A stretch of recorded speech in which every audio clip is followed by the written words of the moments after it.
Welcome to the Whiskey Vault. I'm Daniel. You know what's very rude? Whenever we start an episode and somebody opens a door. Yeah, what the hell? What? I mean, so rude. That's so violent. Wow. Where's the bottle? Oh. We need bottles. Yeah. Yes. Look, a gift from William Schappert again. Say it. Thanks, William. In the distance, do you hear the thing that... Daniel, in the distance, do you hear? Yeah, there's a... Could it be? Oh, it's probably William Schappert. Almost always is.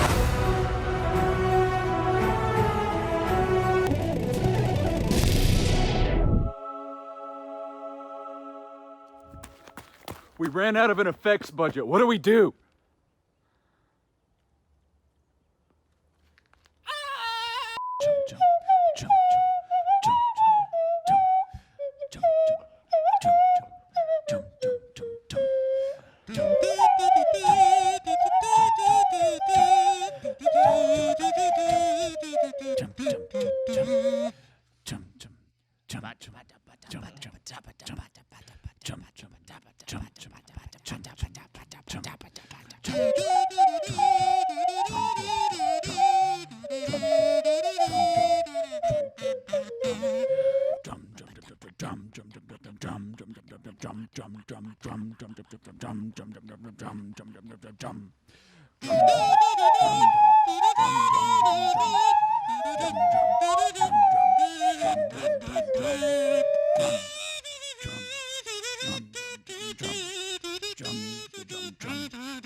So, I'm a sucker for really dark bottle glass. yeah. I like that. It's like Black Bottle, the Isle of Wind. 40 Creek, if I remember correctly, Yeah. is Canadian. Canadian, Ontario, as a matter of fact. Right on.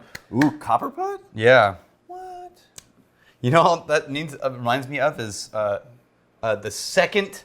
Oh, this is such an obscure reference. Yeah. The second... what's the song? Where over the rainbow? What's that movie? Wizard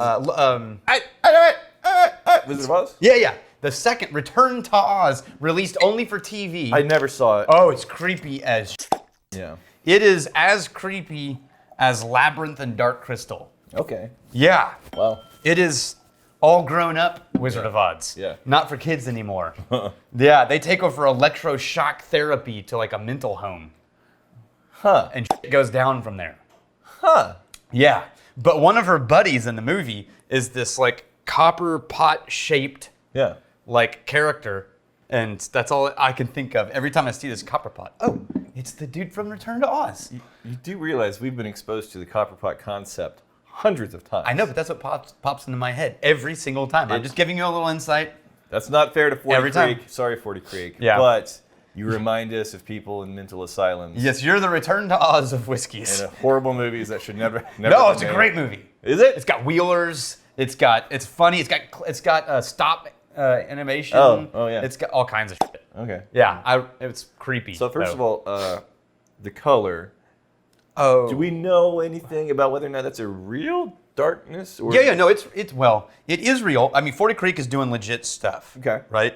I don't know if they use flavoring or coloring. Right. Because but I don't think they do. In Canada, you can do a surprisingly large amount of additive, like artificial flavoring. Not saying they're doing that here, but Right. you look at like the regulations that they have to work with. It's like, man, you can call a lot of things whiskey in Canada that you can't necessarily call. No, I like these guys because they are legit. This is like what Canada should have been sending us all the time. So, But they are doing something really interesting. I'll tell you after you give your notes. okay, so on the nose, I'm getting a little bit. It's thin, it's sweet. It's a little bit of the like a watery nail polish. You getting that? Yeah, it's ethanol forward, unfortunately. Yeah. Watered down nail polish. Nail polish is probably too aggressive of a note, but it is that alcohol, that ethanol, that is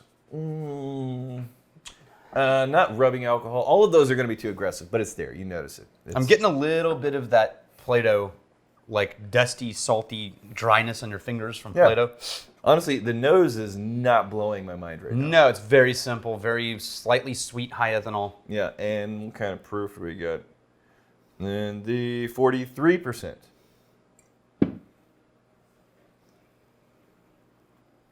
It's better on the palate than it is on the nose. It is. It's still pretty simple. But it's very simple.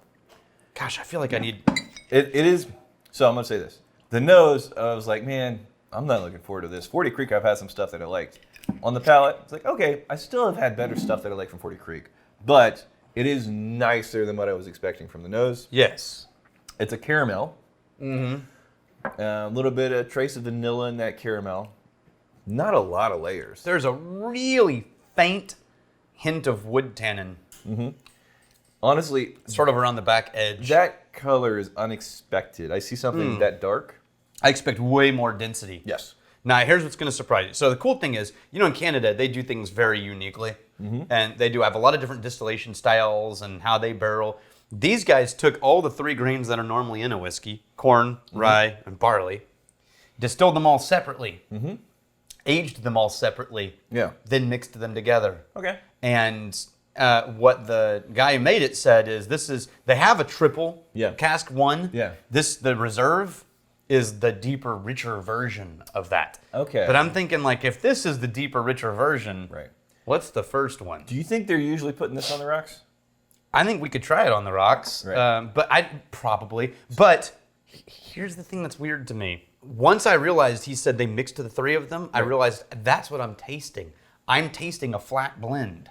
Okay. So the thing that makes that kind of exciting for whiskey makers is you're not putting all of your grains together in a mash bill, and then the combination is what you're working with.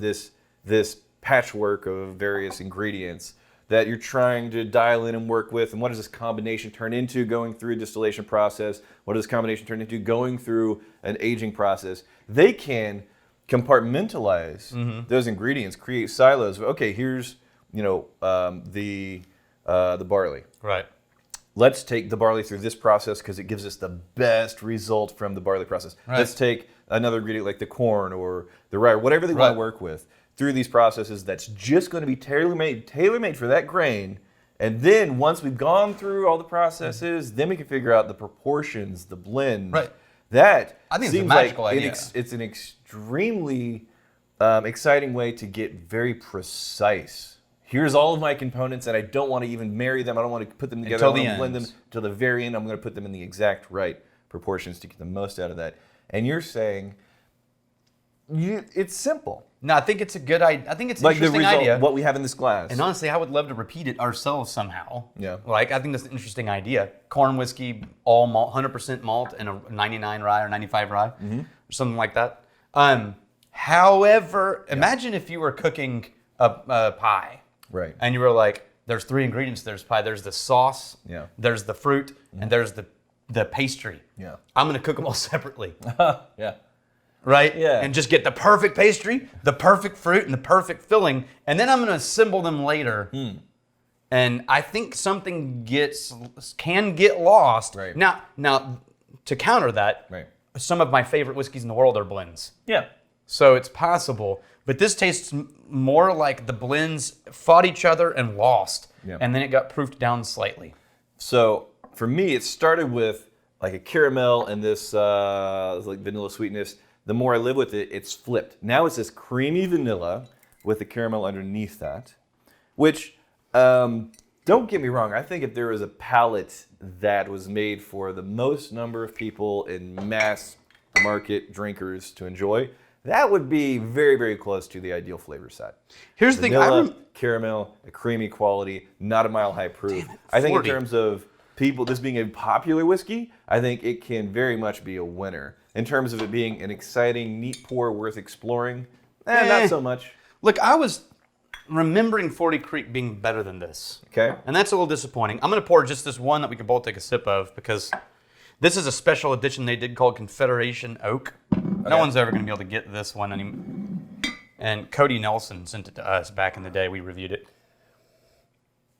Yeah, man, it's just a very popular flavor. This has more of that maple and like There's oakiness in there too. like The a woodiness. fig, almost raisin, like waxy raisin note. Yeah, there's See more what I to mean? it. Same distillery. It's 40. It's still 40. Yeah, same distillery. Yeah. There's more to it.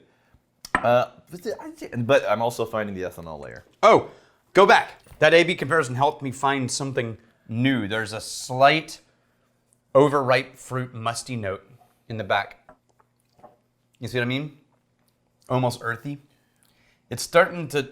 I wonder if this is a Speyside situation. Okay. Where it's like I had to go dark on whiskey for like 2 or 3 weeks, and then I came back to Speyside, and then I lived in Speyside for a while, and I started finding all these nuances and subtleties that I didn't find originally. Yeah. I wonder if I lived in Canadian whiskey, I might be able to parse out more complexity in these things. Like a Werther's Original vibe on that, which I like Werther's Originals. Here's the thing, and this is where the people that watch the show, we always have to be mindful. It's not representative of the majority of drinkers out there. Most people don't care enough to watch bottle reviews and pick apart notes and do nosing and tasting. They just want something that has familiar, comfortable flavors that they can put on the rocks, maybe put in a cocktail. As a neat pour, it's not bad. And I think the thing that we're a little bit meh about is we've had this flavor hundreds of times. Oh, it's woody. With a little ice, it's woody. This one? Yeah. Yeah, we've had this taste. This is nothing new. It's very Canadian style and category. Oh, I think I like it better on the rocks. Yeah, me too. Yeah. Yeah. Well, that's... Actually, I'm just going to put this right here. That's fine. Here, you can have mine. Yeah, you're welcome. Yeah. On the rocks. Because whenever... It's kind of refreshing. Yes, when I put something on the rocks, I'm not looking for complexity because I know... You just watered it down. Yeah, that cold drink, the coldness is going to hide a lot of flavors. The watering down is going to mess with the flavors. But, yeah, this was designed for an on-the-rocks pour. It hides the ethanol layer. That's not an issue. But it still leaves the wood notes behind. It leaves... and that caramel. The creamy vanilla caramel note, that takes the forefront. You find it in the neat pour, but it's playing footsie with this ethanol layer. It's not really my favorite. Dave Woodruff, question, does anyone know whether any distilleries have experimented with wild yeast strains? And if so, what were the results? Yeah, the only one that I know it's been happening, the only one I know of for certain is actually TX, Firestone and Robertson. TX, Oh, that's they right. use a wild pecan yeast that they propagated. That bourbon they made? I know. Yeah, here's the thing. Like TX, their blended has been the big heavy hitter, their monster brand, wildly popular. And we tried similar situation. Right. It's like, oh, it's really sweet, almost like a vanilla ice cream, masked flavors, not a lot of complexity. Okay. But they came out with the bourbon that they made. Yeah, their barrel select version. It was cast strength. I'm suddenly very, very excited about this. Yeah. What I like about that is it shows that they made the ruthless business decision. Yes. That they're capable of making whiskey that we would all love. Yes. But they prioritized actually being a successful business first. Yeah. And then they indulged the art side. Yeah. I have had this conversation with so many business owners, entrepreneurs, CEOs across so many different industries. The thing that they love about the niche, the space, the industry that they're in is very rarely the thing that's going to be very successful and popular and pay the bills and grow the business. Right. But very rarely. Very rarely. And people can point to them. Yeah. But those are anomalies. Yeah. I mean, we've said many times in the past, like we're right now in our own distillery making stuff for the community. But there will come a day where we're like, hey guys, let's design something together specifically for for the mass masses. market. Yeah. It's going to be in the 40%. It's going to be familiar, accessible flavors, maybe designed to be on the rocks. Who knows? Balcones did this with pot still bourbon. Yeah. A more accessible price point. Yeah. A lower proof. Yeah, honestly, Good bourbon. the fact that they didn't do that until fairly recently. Yeah. Like they were from the get-go, well, maybe not the very first were bottling. artists Maybe at not the the very beginning, first bottling Yeah, because yeah. the whole situation. with Yeah, everything. yeah. But everything after that. Yeah. Yeah, they were dialing in the best whiskey they could in that bottle. Yeah, that's nerd heaven right there. Yeah. Sam Webb, so if malt traditionally gets smoked with whatever fuel is laying around, are there any dung fire smoked whiskeys? Yes. Yeah, I heard. What was this? It's called Floki. And that's right. And it's somewhere over here, Yeah. but I'm too short to see it, but I know we have it. Anyway, I was going to pour it, but I'm too short. So Floki is a sheep dung smoked whiskey. Yeah. You're welcome. That happened. Yeah, man. I'm glad we put it on the rocks. I'm liking it a lot better on the rocks. but I'm not exploring when I'm on the rocks. Eh. I'm just looking for like nice flavors. Here's to fighting, stealing, and drinking. If you fight me, fight for a friend. Steal, may you steal your lover's heart. And if you drink, may you drink with us.